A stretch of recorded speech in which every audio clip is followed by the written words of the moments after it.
Hello everyone and welcome to this new video. In this video, I'm going to cover AWS Lambda functions. So first, we will learn what is Lambda, and then I'm going to show you a Lambda practical example, and then I'm going to cover Lambda function anatomy. Essentially, what does Lambda functions look like? How can I write one? And then we will learn about the AWS Lambda beginners playground.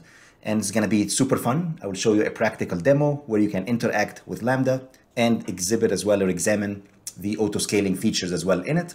And then I'm going to walk you guys through 3 practical examples in which we will build Lambda functions together and also learn how to invoke or test those Lambda functions.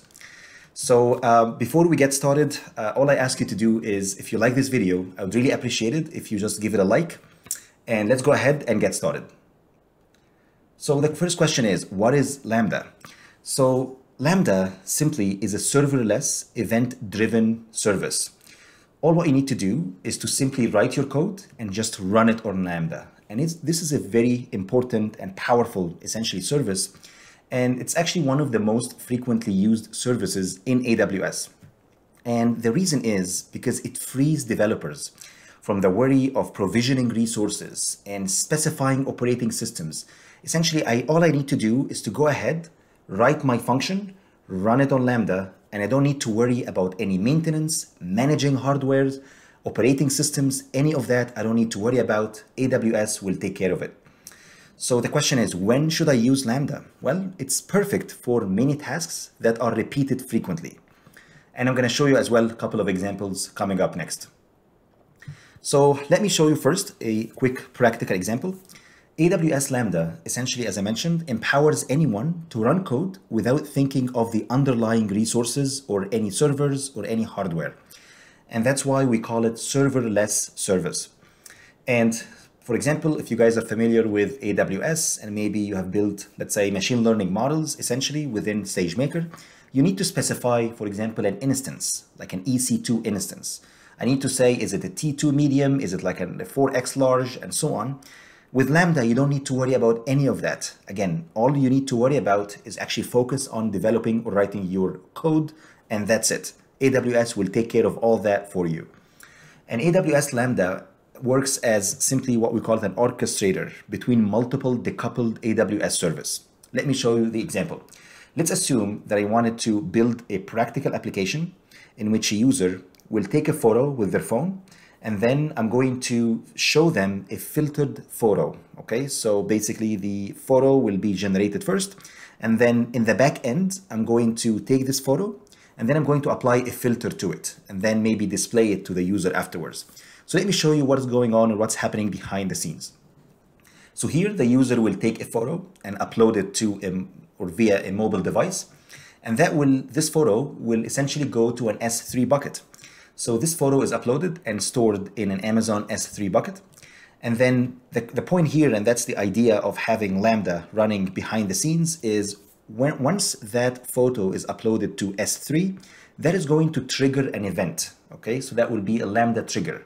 Essentially, Lambda function is triggered once that photo is uploaded to S3. And then, of course, today, in a couple of these examples, I will show you how to configure a test event and actually test Lambda. And once that trigger event takes place, Lambda function will consume that photo, and then it's going to run code to apply a filter on that image. And then finally, that filtered photo will be displayed, for example, in a web application. And what you guys see here in this very simple practical example is that, again, Lambda has been working as an orchestrator between multiple services. So essentially, when an event happens, let's say photo is uploaded to S3, or maybe, let's say, a specific test event takes place, Lambda will be triggered, will run, and we don't need to worry, of course, about what's going on behind the scenes. I don't need to worry about configuring resources or what operating system look like. All I need to do is to configure that Lambda function, and then I can essentially allow it to trigger another service or maybe to perform another operation for me. Okay, next, what does a Lambda function look like? And that's what we call it, the Lambda function anatomy. So this is a very simple Lambda function here. All what you need to do is to say def or define, and then you specify the Lambda handler. So you say Lambda underscore handler. Lambda will receive two arguments, the event and the context. And we call this Lambda handler, again, a handler function. And this function will be executed upon invocation, and it requires two arguments, as I mentioned, event and context. The event is simply a data that is sent during Lambda function invocation. So when I call Lambda, I'm going to send it something, and that will be captured in that event. And again, in the examples, you guys will get an idea of what does that event look like. Another as well, object as well that we send, that's the context. And context is simply generated by the platform, and it contains information such as the runtime and memory as well. So you don't need to worry about the context too much. All what you need to specify is the event, and that will be here. You will see that there is an indent here, like a space basically. And then you write the body of the function. So here, that's what is going to be executed when Lambda function is triggered. So in this example here, this Lambda function is going to simply return status code 200, and it's going to tell me hello from 50 days of AWS machine learning course. That's all it is, okay? And this is simply the Lambda function anatomy. And then finally, what I wanted to show you before we jump into the three practical examples is I wanted to show you the AWS Lambda beginners playground. So if you guys click on this link here, or if you sign in to the AWS management console, and then you just write /begin, if you just click on it, you should be able to see this page here. And what I really like is here it can show you first what is AWS Lambda. So it's telling you, lets you run code without thinking about servers, just in a very simple, plain, I would say, text. Here you will see that you can actually write Lambda functions in many programming languages. So here we have Node.js, if you wanted to write it, for example, in Java, and you can write, for example, .NET. There are many, I would say, programming languages available in there. The three examples that I'm going to cover today will primarily focus on Python. Okay, so that will be the Python. And please note that this is the anatomy that I showed you guys earlier. Here we have define Lambda handler. It takes the event, it takes the context, it prints out, let's say here, the event, and it can tell you hello from Lambda. That's all it is. So let's go ahead and run it. So if you click run, and then you click on Lambda responds to events, you will notice that this is essentially what is going on here. Here you will see that there is a streaming analytics, okay, that is triggering the Lambda function. And every time you trigger it, you will notice that here we get hello from Lambda. And that was the actual body in my Lambda function, if you guys recall. And what's powerful is, well, Lambda can actually take or kind of be triggered from many sources. For example, if I have, let's say, a mobile back-end application here, you can actually, whenever you do that, you will see that Lambda right now is triggered. And of course, every time it's showing hello from Lambda. Another key feature as well is if you actually keep clicking, that means many people are triggering Lambda, you would notice that here there is auto scaling that takes place. Kind of, again, multiple Lambda functions will be triggered to handle that demand. You can also come here and, for example, if someone take a photo and upload it to a bucket, to an S3 bucket, that might trigger a Lambda function as well. And you will see here that every time you do that, all these different Lambda functions will be triggered. And again, it will scale accordingly based on the demand. What you could do as well is if you click on scale seamlessly, you can also see the cost associated with it. So you will notice that here we have almost 500,000 invocations here, and the cost is still zero. And that's again one of the extremely powerful features is you only get billed per 100 milliseconds, and basically you don't get billed if the Lambda function is running. It's only when it's triggered and the time it's actually executed as well. So every time you run it here, for example, you will see that here I have almost 4 million invocations here, and that cost me only $2. And that's of course super powerful. Okay, all right. So this is simply, again, like a really nice demo for any beginners. What I wanted to show you guys next is I wanted to jump right ahead into the AWS Management Console and then show you how we can build 3 Lambda functions together. So let's go ahead and get started.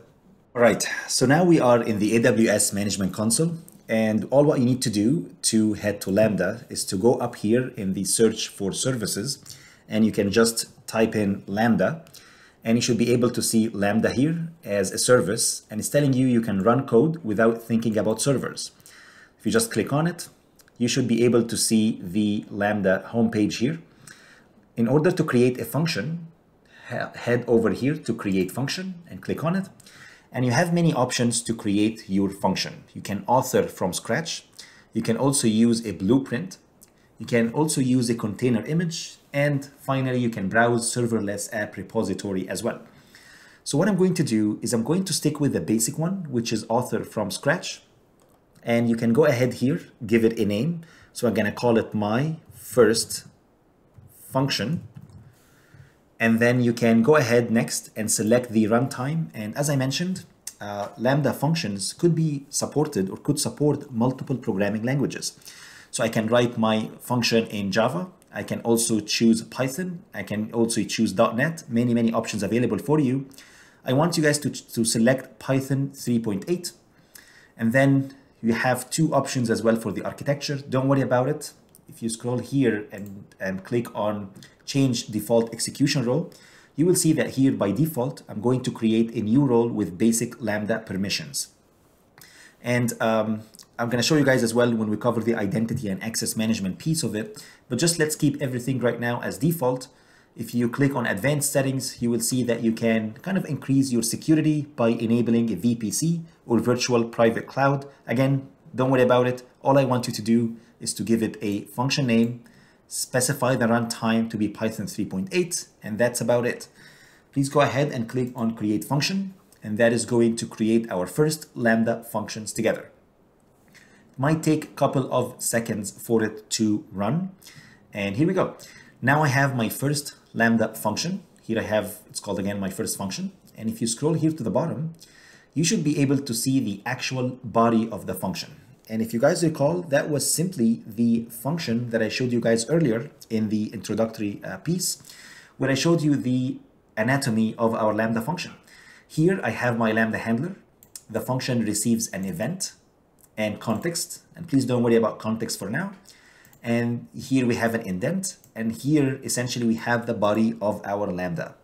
So the first example that I'm going to show you is going to be our default example, which is what I got here. This is simply a function. All it does, it just returns a status code of 200, and it also returns hello from Lambda. That's all it does. So what I'm going to do is I wanted to go ahead and actually test out this function. To test out this function, you need to go and create or configure a test event. You just click on text, and then you can go ahead here and say, I wanted to create a new event. And here I'm going to call that event, let's say test 1, for example.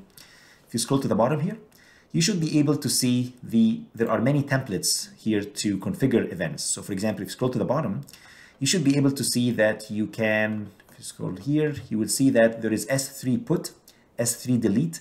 Basically here, I can trigger a Lambda function based on some of these events. And if you guys scroll to the bottom, you should be able to see some Alexa as well integration here. And there is also some Lex integration too. Don't worry about it for now. Just select the template hello world here example.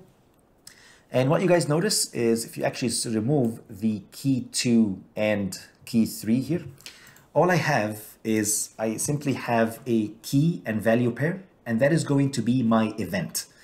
So if you scroll to the bottom and click on save, that is going to save my test event. And now I simply have the function, and I've also configured the test event so I can go ahead and actually test my function. So if you click here on that arrow, you will be able to see my test event that I've already created. If you just click on it and we click test, here we go. What you guys see is now I have my test event, which is test event 1. And you should be able to see the response coming out from the Lambda function, which is status code 200, and it's telling you if the body is hello from Lambda. All right, so what you could do as well is if you head to monitor, you should be able to monitor all the different invocations that took place on your Lambda function. So here we go.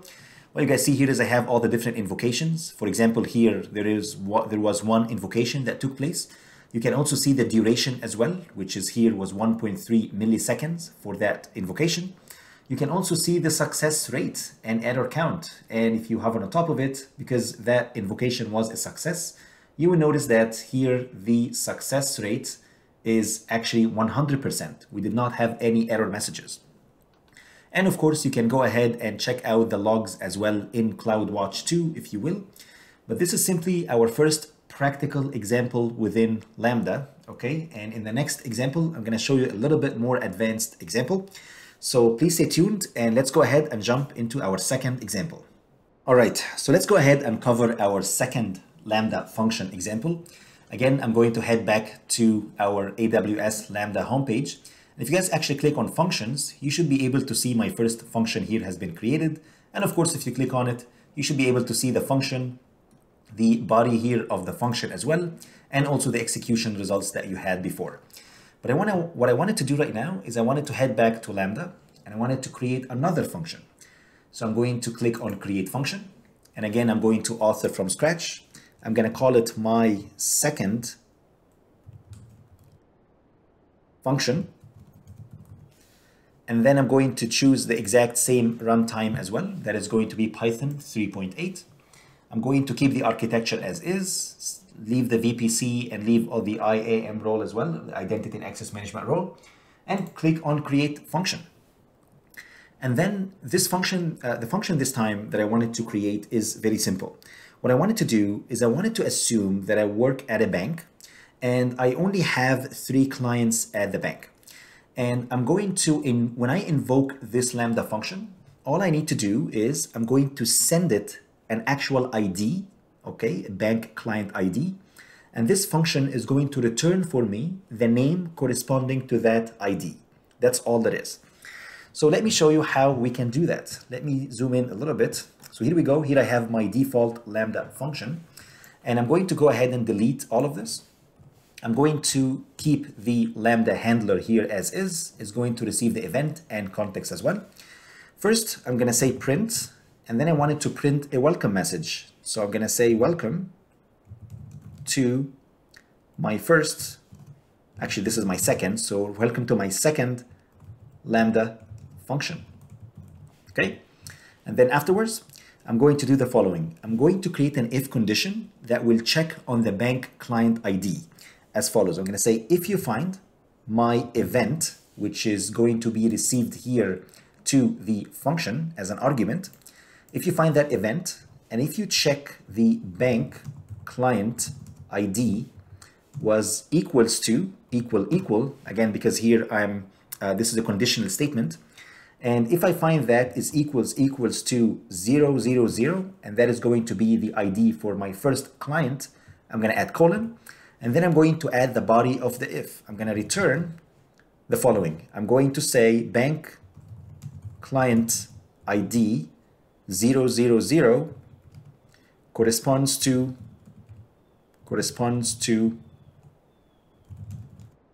client name, and then I'm going to call it, let's say, David Shen, something like that. Okay. All right. Next, I'm going to say, well, what if that condition is not satisfied? I'm going to say else if, and if I find my event, same deal as well, of my bank client ID, if you find that equals to, let's say, 001 colon, I'm going to return as well, same deal, bank client ID of 001 corresponds to client name. And then of course, if you press tab, that should autocomplete for you. And let's call it, for example, Kim Richard. And then I'm going to say, well, if that is not satisfied, else if you find the event of my bank client ID of, let's say, 002 was equals to, bank client ID was equals to, here I have 002, that's my third option. I'm going to return as well my bank client ID 002 corresponds to client name, and then I'm going to call it, let's say here, Adam Ali, something like that. Okay. All right. What if any of these conditions actually happen? Well, I'm going to say else. If none of these are satisfied, so if it's not 000, if it's not 001, 002, else, please go ahead and return for me the following. I do not recognize this ID, something like that. And that's about it. That's simply how you define your second Lambda function, which is pretty simple as well. All right, so what you guys notice here is the changes are not deployed yet. So I need to go ahead and actually make those changes take effect. To do that, you need to click here on deploy, and you should be able to see updating the function too. And now we successfully updated the function, my second function. So congratulations, now you guys have written your second Lambda function. Let's go ahead and test it out. So I'm gonna go ahead here, and then I'm going to say configure test event. I'm going to create a new test event here. I'm gonna call it, let's say test 2, for example. And here, if you scroll to the bottom, you should be able to see that I need to provide right now the key value here, key value pair. So I'm gonna go ahead and say the following. Please note that when I define my function, I had my value there set, or my key set as bank client ID. So I'm gonna say bank client ID. And now I need to specify an actual number. Well, let's assume that I'm looking for the name corresponding to the bank client ID of, let's say, 000. And let's go ahead and test it out. Let's remove that comma there. And I'm going to say save. That is going to save my event. And now I can go ahead and actually test my function. Here we go. What you guys notice here is basically the response from the function is bank client ID 000 corresponds to client name David Chen. And that's what I got here. Basically, the Lambda function has been executed successfully. And now I have been able to execute the first piece of that function, which, because again, the bank client ID was set to be 000. So this branch has been successful here, and everything else did not execute. Let's go ahead and maybe test it one more time. So I'm going to say configure test event. And instead of having 000, maybe I'm going to go, let's say 010, for example, which is not even existing in there. And I'm going to go ahead and I'm going to save that. And then I'm going to test. And here we go. It's telling you I do not recognize this ID. And that makes sense, of course, because the only three options that I had, which is 000, 001, and 002, and this is because it's 10, it's outside of the three categories, then the I don't recognize this ID basically take into effect. Okay, all right, so that's it. That's simply all I have for the second Lambda function. In the next example, I'm going to show you the last example. I'm going to show you, kind of take it to the next level and show you how we can invoke and test Lambda function, and also monitor as well here our function using CloudWatch. All right, so let's go ahead and cover our third example. And in this example, I wanted to show you how we can invoke our Lambda function and send it more than one argument, okay? So just for the sake of simplicity, I'm going to assume that I have, let's say, in a portfolio, and that portfolio contains my stock units. How many units, how many stocks do I have? And also I have the stock price as well.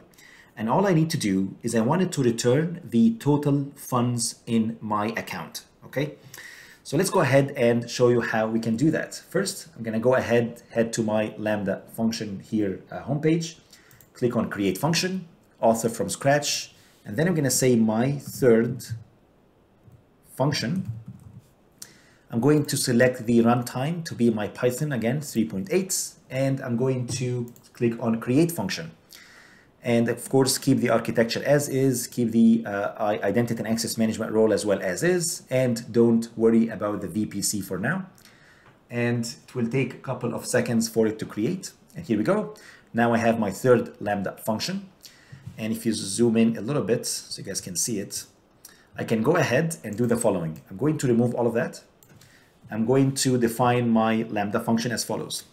I'm going to receive two arguments. These are going to be my stock units, and also I'm going to receive stock price. So the first argument, I'm going to receive it in count. So I'm going to say count equals to. If you guys remember, the argument here is received in the event. So I'm going to say event of stock units. And I'm going to receive that and put it in a variable called count. Same deal, I'm going to receive the price. So I'm going to say price equals to, I'm going to grab my event, and within that event, I'm going to receive another argument, which is called stock price. And all I need to do is to go ahead and calculate the total amount. So I'm going to say total equals to count times the price. And then I need to return that total back. So to do that, I'm going to say return, and then I'm going to open curly braces. here. And I'm going to say the following. I'm going to say total funds, that will be the amount that I'm going to return. That's the key. And the value associated with it is going to be the total value here that I calculated, which is simply the count times the price. So I'm going to say here, please go ahead and return for me the total amount. Here we go. Let's go ahead and deploy those changes. And as long as you don't have any syntax here, you should be okay. For example, let's assume that I forgot, let's say, to put these colon here at the end, and I decided to deploy my function. You will notice that here it's telling you that the function is updated, but if you actually go ahead and invoke this function, you should get an error message. So let me show you. Let's go ahead and configure a test event and see what kind of error we could get. All right, so let's go ahead and test this Lambda function. So I'm going to go ahead and say configure test event. And then I'm going to call that test event, let's say test 3, for example. I'm going to go ahead here and I'm going to do the following. I'm going to write the following. I'm going to say, basically add quotations. And then I'm going to say stock units. And then I'm going to add colon. And then I'm going to say, for example, I have only 20 stocks, for example. And then I'm going to come here next. And then I'm going to add the second one. And that is going to be stock price. So I'm going to say stock price. Add colon, and let's say the stock price is, for example, maybe like, I don't know, like $3,000, for example, per stock. Okay, looks pretty good. And that is going to be my test event. I'm going to click save, and that is, here we go, the test event 3 has been saved. And now I'm pretty much ready to go ahead and actually test that function. Basically, what you're expecting is, you're expecting to see the multiplication of the count times the price. So if you guys click on test, you will notice that here it's telling you an error message, syntax error in module lambda function, and there is an invalid syntax in line number 3. And that's of course expected because here, of course, you need to include the colon, and that's part of the function definition. So what I could do here is I can say, well, deploy the change. Here we go. Let's go ahead and run the test again. And here we go. What you guys see is the total funds right now is 60,000. That indicates simply a multiplication between the two values that I included here. So if you guys open the test 3, you will see 20 times 3,000 is simply 60,000. And what I wanted to show you as well is I wanted to, let's say, go ahead back here and remove that colon again, and maybe run it a couple of times with errors, right? I just wanted to show you the actual metrics on our dashboard. So if you just click on deploy and click on test, you will see that here it failed. Maybe go ahead and test it again, another failure, and maybe another failure as well. And if you guys head back to our monitor, you should be able to see here the overall metrics, the invocations, how many invocations took place, the duration and error count. And please note that if you actually refresh here, you will see that there is a little bit of delay, basically, but overall you will see that here, for example, it shows you the errors are 1. So there has been an error that took place in here. And if you guys, again, keep refreshing, you should be able to see, because I invoked it several times, you should be able to see all the different invocations. Here I only got one. The duration of that invocation was 1.62 millisecond. And if you guys keep doing that, you will see that here, again, only one error appeared. So if you go ahead and maybe refresh it again, there is a little bit of delay, but here we go. What you guys see is now I have overall 4 invocations. And you will see that here, essentially, I have 3 errors, right? And 1 was a success. So that was a success, right? Because the syntax was correct. And I ran it 3 times, that was wrong. And that's why you will see the overall here success rate is only 25%. Because we're only successful 1 out of 4 invocations. And of course, you can go ahead, click on custom and select here. Let's say I want to see what's going on in the last only 3 minutes. And you'll see the overall count, the overall duration, and also the overall success rate as well, which is really powerful and neat. All right, so what you could also do is you can go ahead and click on view logs in CloudWatch. And that is going to show you here the CloudWatch management console. And if you scroll to the bottom, you should be able to see within log groups, I have my 3rd Lambda function. And here I have all the different log groups. If you click on it, you should be able to see that here, for example, there was an error message. Basically, that was a wrong one because I had a syntax error here, if you guys recall. And if you scroll to the bottom as well, you should be able to see there was another invocation here that was successful. Here, another one that was error, and another one here that was error 2. Basically, I had 3 error ones and 1 that was successful. So that's all I have for today. I hope you guys enjoyed this video. If you like this video, again, I would really appreciate it if you give it a like and subscribe for more videos. Thanks everyone, and see you guys in the next video.